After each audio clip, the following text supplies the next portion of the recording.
Samuel Johnson का work lives of the poets जो कि 3 कंपोनेंट्स पे बेस करता है।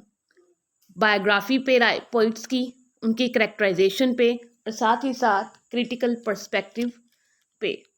क्रिटिकल पर्सपेक्टिव किसका? सैमुअल जॉनसन ने जो अपना क्रिटिकल पर्सपेक्टिव दिया है पोइट्स की लाइफ पे, उस पे बेस करता है इनका जो वर्क है lives of the poets.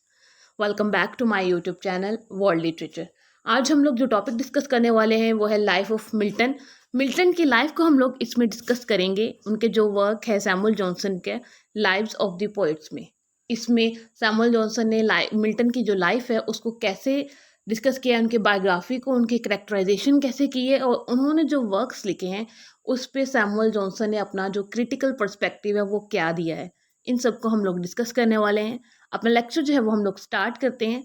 First of all अगर हम लोग सैमुअल जॉनसन की बात करें तो इन्होंने मिल्टन को ऐसे डिस्क्राइब किया है जैसे उनकी सबसे पहले यंग एज को उन्होंने डिस्क्राइब किया है कि मिल्टन जो है वो अपनी यंग एज में बहुत ज़्यादा ब्यूटीफुल थे, साथ ही साथ उनको उनके कॉलेज की जो है वो लेडी कहा जाता था, lady of his college.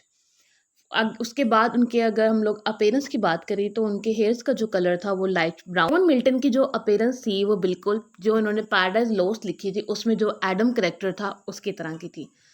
John Milton वाइगस थे, एक्टिव थे और इनकी जो इनको प्लीज़ करने वाली जो चीज़ थी, एक्सरसाइज थी, वो स्वर्ड थी। मीन्स कि इनको तलवारबाजी का बहुत ज़्यादा शौक था जॉन मिल्टन को।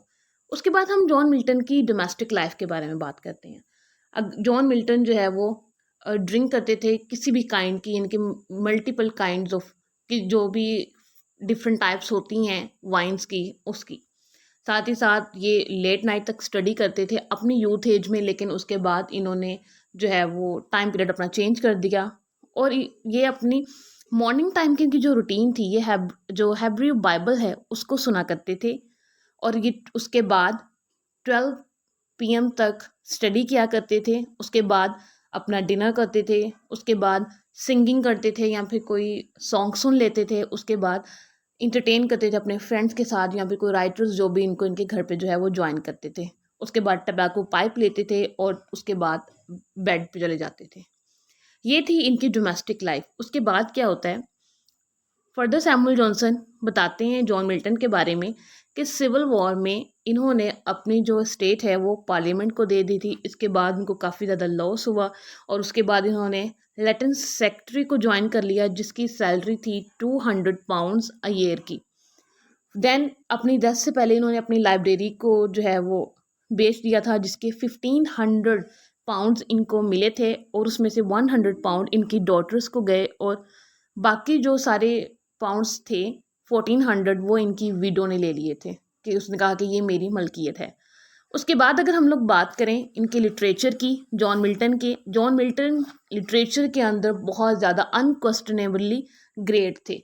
मीन्स कि वो सारी लैंग्वेजेस को रीड कर सकते थे, जैसे कि हेब्रू लैंग्वेज उसके 2 dialectics, then Greek, Latin, Italian, French, साथ ही साथ स्पेनिश।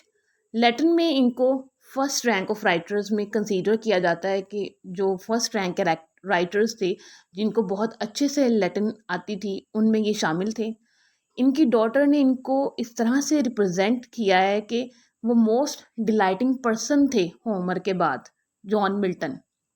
इनको जो है वो Spencer, Shakespeare, Abraham Cowley, Spencer, उन सब पे वैल्यू तो मिली, लेकिन इन्होंने स्पेंसर को भी बहुत ज़्यादा अप्रिशिएट किया, शेक्सपियर को भी लाइक करते थे, साथ ही साथ अब्राहम काउले को ये लाइक करते थे, जबकि अब्राहम काउले के जो अपने पॉइंट ऑफ व्यू से उनकी जो फिलॉसफी थी इनसे अपोजिट थी।